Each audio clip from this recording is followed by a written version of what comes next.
नमस्कार दोस्तों, आपका अपना चैनल हिंदी जंक्शन पे स्वागत है। अगर आप नए हैं तो चैनल को सब्सक्राइब कर दें। आज हम आपके लिए भक्ति कार्य का पार्ट 1 लेके आए हैं, जिसमें 35 महत्वपूर्ण प्रश्नों को संग्रहित किया गया है, जो बार बार परीक्षाओं में पूछा जाता है। इससे बाहर कुछ भी नहीं आएगा, अक्सर प्रश्न यहीं से पूछा जाता है। तो चलिए हम आज के प्रश्नों को देखते हैं। वीडियो के अंत तक बने रहिएगा ताकि सभी प्रश्नों को आप अच्छे से कर पाएँ। आज का पहला प्रश्न है, सामान्यतः भक्ति कार्य का समय कब से कब तक माना जाता है? सामान्यतः भक्ति कार्य का समय कब से कब तक माना जाता है? विकल्प है संवत 1300 से 1700 ईस्वी तक। विकल्प बी है संवत 1375 से 1700 ईस्वी तक। विकल्प सी है संवत 1335 से 1750 ईस्वी तक। विकल्प डी है संवत 1375 से 1775 तक। तो इसका सही आंसर हो जाएगा बी, संवत 1375 से 1700 ईस्वी तक भक्ति कार्य का समय माना जाता है, जिसको रामचंद्र शुक्ल ने माना है और सारे लोग उसी का समर्थन करते हैं, उसी को ऑथेंटिक माना जाता है। चलिए नेक्स्ट प्रश्न को देखते हैं। दूसरा प्रश्न है, हिंदी साहित्य का स्वर्णकाल किस काल को कहा जाता है? हिंदी साहित्य का स्वर्णकाल किस काल को कहा जाता है? विकल्प ए है आदिकाल, विकल्प बी है भक्तिकाल, विकल्प सी है रीतिकाल और विकल्प डी है आधुनिक काल। तो इसका सही आंसर विकल्प बी हो जाएगा। भक्तिकाल को जो है स्वर्ण काल कहा जाता है, जिसको जॉर्ज गिरियर्सन ने जो है स्वर्णकाल की उपाधि दी थी। चलिए नेक्स्ट प्रश्न को देखते हैं।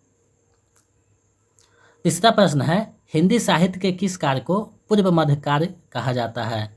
हिंदी साहित्य के किस काल को पूर्व मध्यकाल कहा जाता है? विकल्प ए है आदिकाल को, विकल्प बी है भक्तिकाल को, विकल्प सी है रीतिकाल को, विकल्प डी है आधुनिक काल को। तो इसका सही आंसर विकल्प बी हो जाएगा। भक्तिकाल को जो है पूर्व मध्यकाल कहा जाता है, जिसको रामचंद्र शुक्ल ने कहा है।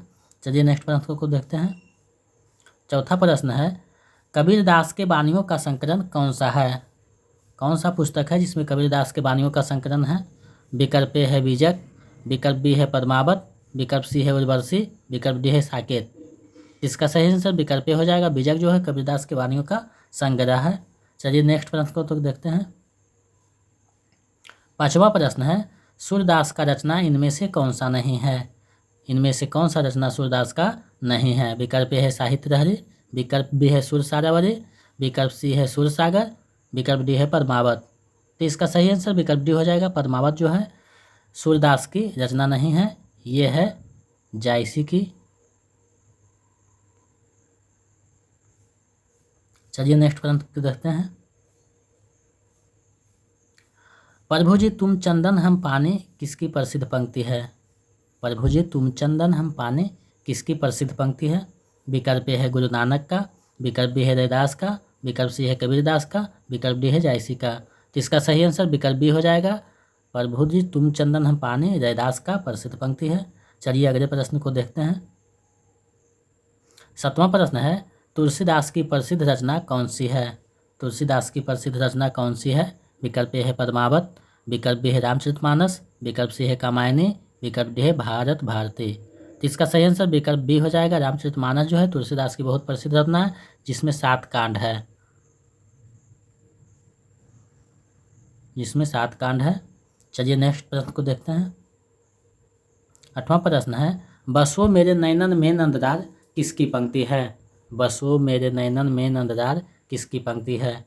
विकल्प ए है मीराबाई का, विकल्प बी है नंददास का, विकल्प सी है विद्यापति का, विकल्प डी है सूरदास का। तो इसका सही आंसर विकल्प ए हो जाएगा। मीराबाई का पंक्ति है बसो मेरे नैनन में नंदलाल। चलिए अगले प्रश्न को देखते हैं। 9वां प्रश्न है, पुष्टि मार्ग का जहाज किन्हें कहा गया है? पुष्टि मार्ग का जहाज किन्हें कहा गया है? विकल्प ए है नंददास को, विकल्प बी है कुंभन दास को, विकल्प सी है सूरदास को, विकल्प डी है चतुर्भुज दास को। तो इसका सही आंसर विकल्प सी हो जाएगा। सूरदास को जो है पुष्टि मार्ग का जहाज कहा गया है। चलिए अगले प्रश्न को देखते हैं। 10वां प्रश्न है, अष्टछाप का स्थापना किसने किया था? अष्टछाप का स्थापना किसने किया था? विकल्प ए है नंददास को, विकल्प बी है विट्ठल नाथ को, विकल्प सी है सूरदास को, विकल्प डी है चतुर्भुज दास को। तो इसका सही आंसर विकल्प बी हो जाएगा। विट्ठल नाथ ने जो है अष्टछाप की स्थापना किया था 1565 में। चलिए अगले प्रश्न को देखते हैं। 11वां प्रश्न है, रामायण महानाटक के रचनाकार कौन हैं? रामायण महानाटक के रचनाकार कौन हैं? विकल्प ए है प्राणचंद्र चौहान, विकल्प बी है दलपति विजय, विकल्प सी है बालकृष्ण भट्ट, विकल्प डी है विष्णु प्रभाकर। तो इसका सही आंसर विकल्प ए हो जाएगा। प्राणचंद्र चौहान जो है रामायण महानाटक का रचना किए हैं। चलिए अगले प्रश्न को देखते हैं। 12वां प्रश्न है, ढाई आखर प्रेम का पढ़ै सो पंडित हो किसकी प्रसिद्ध पंक्ति है? ढाई आखर प्रेम का पढ़ै सो पंडित हो किसकी प्रसिद्ध पंक्ति है? विकल्प ए है रसखान का, विकल्प बी है रहीम का, विकल्प सी है कबीरदास का और विकल्प डी है कुतुबन का। तो इसका सही आंसर विकल्प सी हो जाएगा। कबीरदास का पंक्ति है, ढाई अखर प्रेम का पढ़ै सो पंडित होए। चलिए अगले प्रश्न को देखते हैं। 13वां प्रश्न है, बीजक में कबीरदास के बानियों का संकलन किसने किया है? बीजक जो पुस्तक है उसमें कबीरदास के बानियों का संकलन है, उसको किसने किया था? विकल्प ए है कबीरदास ने, विकल्प बी है धर्मदास ने, विकल्प सी है मरुगदास ने, विकल्प डी है सूरदास ने। तो इसका सही आंसर विकल्प बी हो जाएगा। धर्मदास ने है कबीरदास के बानियों के संग्रह को किया था बीजक में। चलिए अगले प्रश्न को देखते हैं। आज सारे के सारे महत्वपूर्ण प्रश्न हैं, इसलिए वीडियो के अंत तक बने रहिएगा। 15वां प्रश्न है, पद्मावत किसका प्रसिद्ध कृति है? पद्मावत किसका प्रसिद्ध कृति है? विकल्प ए है कबीरदास का, विकल्प बी है मोहम्मद जायसी का, विकल्प सी है तुलसीदास का, विकल्प डी है सूरदास का। तो इसका सही आंसर विकल्प बी हो जाएगा, मोहम्मद जायसी का। ये बहुत प्रसिद्ध रचना है पद्मावत। चलिए अगले प्रश्न को देखते हैं। 15वां प्रश्न है, सूफी कवियों को कहा जाता है, क्या कहा जाता है? सूफी कवियों को क्या कहा जाता है? विकल्प ए है ज्ञान मार्गी, विकल्प बी है पुष्टि मार्गी, विकल्प सी है इस्लाम मार्गी और विकल्प डी है प्रेम मार्गी। तो इसका सही आंसर विकल्प डी हो जाएगा। सूफी कवियों को प्रेम मार्गी कहा जाता है। चलिए अगले प्रश्न को देखते हैं। 16वां प्रश्न है, उद्धव मोहि ब्रज विसरत नाहि किसका प्रसिद्ध पंक्ति है? उद्धव मोहि ब्रज विसरत नाहि किसका प्रसिद्ध पंक्ति है? विकल्प ए है मीराबाई का, विकल्प बी है नंददास का, विकल्प सी है विद्यापति का, विकल्प डी है सूरदास का। तो इसका सही आंसर डी हो जाएगा। सूरदास का ये पंक्ति है, उद्धव मोहि ब्रज विसरत नाहि। चलिए अगले प्रश्न को देखते हैं। 17वां प्रश्न है, उत्तर रामचरितमानस की रचना किसने की है? उत्तर रामचरितमानस की रचना किसने की है? विकल्प ए है तुलसीदास ने, विकल्प बी है भवभूति ने, विकल्प सी है यशवंत सिंह ने, विकल्प डी है नाभादास ने। तो इसका सही आंसर विकल्प बी हो जाएगा। भवभूति ने जो है उत्तर रामचरितमानस की रचना की है। चलिए नेक्स्ट प्रश्न को देखते हैं। 18वां प्रश्न है, इनमें से कौन अष्टछाप के कवि नहीं हैं? इनमें से कौन अष्टछाप के कवि नहीं हैं? विकल्प ए है कुंभनदास, विकल्प बी है छित स्वामी, विकल्प सी है सूरदास, विकल्प डी है केशवदास। तो इसका सही आंसर विकल्प डी हो जाएगा। केशवदास जो है अष्टछाप के कवि नहीं हैं। चलिए अगले प्रश्न को देखते हैं। ये सारे के सारे बहुत महत्वपूर्ण प्रश्नों का संग्रह है। चलिए देखते हैं। 19वां प्रश्न है, वात्सल्य रस का सम्राट किसे कहा जाता है? वात्सल्य रस का सम्राट किसे कहा जाता है? विकल्प ए है सूरदास को, विकल्प बी है तुलसीदास को, विकल्प सी है विद्यापति को, विकल्प डी है नंददास को। तो इसका सही आंसर विकल्प ए हो जाएगा। सूरदास को जो है वात्सल्य रस का सम्राट कहा जाता है। चलिए अगले प्रश्न को देखते हैं। 20वां प्रश्न है, विनय पत्रिका किस रचनाकार की कृति है? आपको बताना है विनय पत्रिका जो पुस्तक है वो किसकी कृति है। विकल्प ए है सूरदास का, विकल्प बी है मरुगदास का, विकल्प सी है तुलसीदास का, विकल्प डी है कबीरदास का। तो इसका सही आंसर विकल्प सी हो जाएगा। तुलसीदास का रचना है विनय पत्रिका। चलिए अगले प्रश्न को देखते हैं। 21वां प्रश्न है, रामचरितमानस किस भाषा में लिखा गया है? रामचरितमानस किस भाषा में लिखा गया है? विकल्प ए है संस्कृत भाषा में, विकल्प बी है अवधी भाषा में, विकल्प सी है ब्रज भाषा में, विकल्प डी है मैथिली भाषा में। तो इसका सही आंसर विकल्प बी हो जाएगा। अवधी भाषा में रामचरितमानस की रचना की गई है तुलसीदास के द्वारा। जिसमें 7 कांड है। चलिए अगले प्रश्न को देखते हैं। 22वां प्रश्न है, मोको कहाँ सिकरी सो काम, आवज जात पहनिया टूटा बिसरी गयो हरि नाम। मोको कहाँ सिकरी सो काम किसका प्रसिद्ध पंक्ति है? विकल्प है कुंभन दास का, विकल्प बी है नंददास का, सी है विद्यापति का, डी है सूरदास का। तो इसका सही आंसर विकल्प हो जाएगा कुंभन दास का पंक्ति है, मोको कहाँ सिकरी सो काम। चलिए अगले प्रश्न को देखते हैं। 23वां प्रश्न है, विनय पत्रिका किस भाषा में लिखा गया है? ऊपर में बताए थे विनय पत्रिका तुलसीदास की रचना है, वो किस भाषा में लिखा गया है? विकल्प ए है संस्कृत भाषा में, विकल्प बी है अवधी भाषा में, विकल्प सी है ब्रज भाषा में, विकल्प डी है हिंदी भाषा में।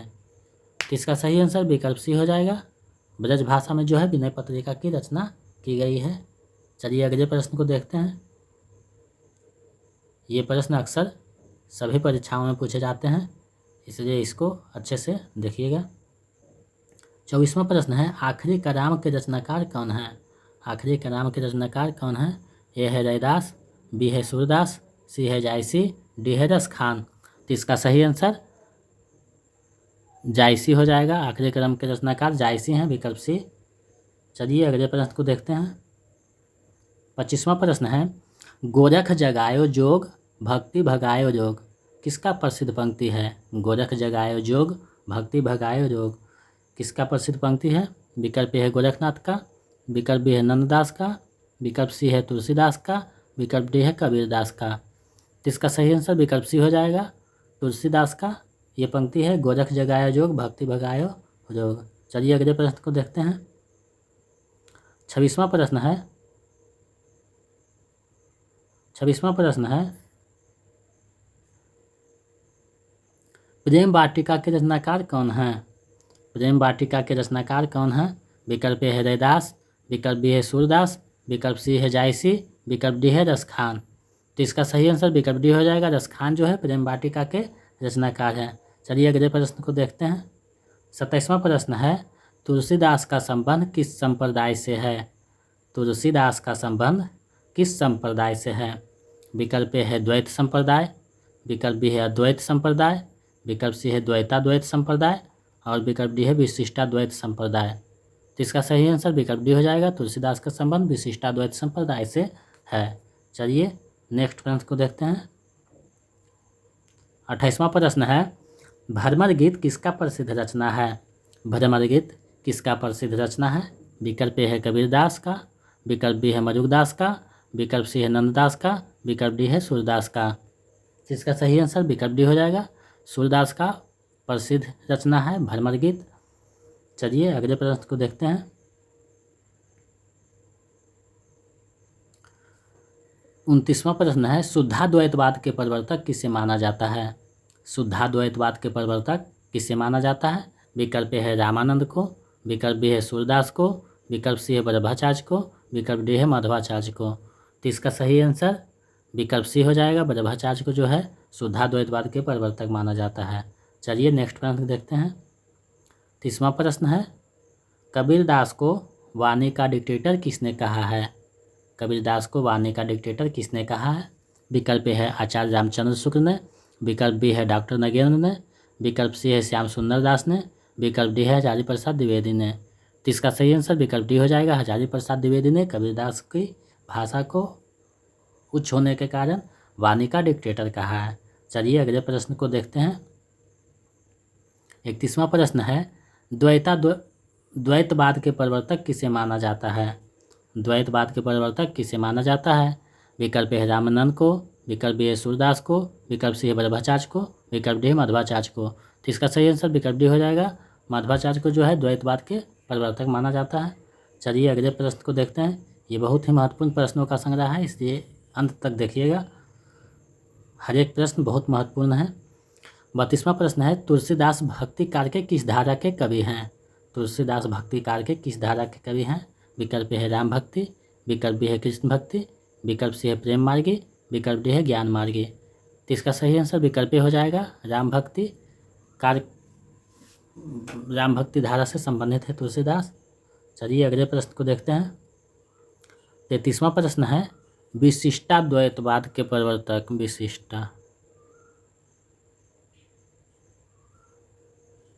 विशिष्टाद्वैतवाद के प्रवर्तक किसे माना जाता है? विशिष्टाद्वैतवाद के प्रवर्तक किसे माना जाता है? विकल्प है मध्वाचार्य को, विकल्प बी है वल्लभाचार्य को, विकल्प सी है सूरदास को, विकल्प डी है रामानुजाचार्य को। तो इसका सही आंसर विकल्प डी हो जाएगा। रामानुजाचार्य को विशिष्टाद्वैतवाद के प्रवर्तक माना जाता है। चलिए अगले प्रश्न को देखते हैं। 34वां प्रश्न है, कबीर की भाषा को पंचमेल खिचड़ी किसने कहा है? कबीर की भाषा को पंचमेल खिचड़ी किसने कहा है? विकल्प है आचार्य रामचंद्र शुक्ल ने, विकल्प बी है डॉक्टर नगेंद्र ने, विकल्प सी है श्याम सुंदर दास ने, विकल्प डी है जारी प्रसाद द्विवेदी ने। तो इसका सही आंसर विकल्प सी हो जाएगा। श्याम सुंदर दास ने कबीरदास की भाषा को पंचमेल खिचड़ी कहा है। चलिए आज के 35वां और अंतिम प्रश्न को देखते हैं।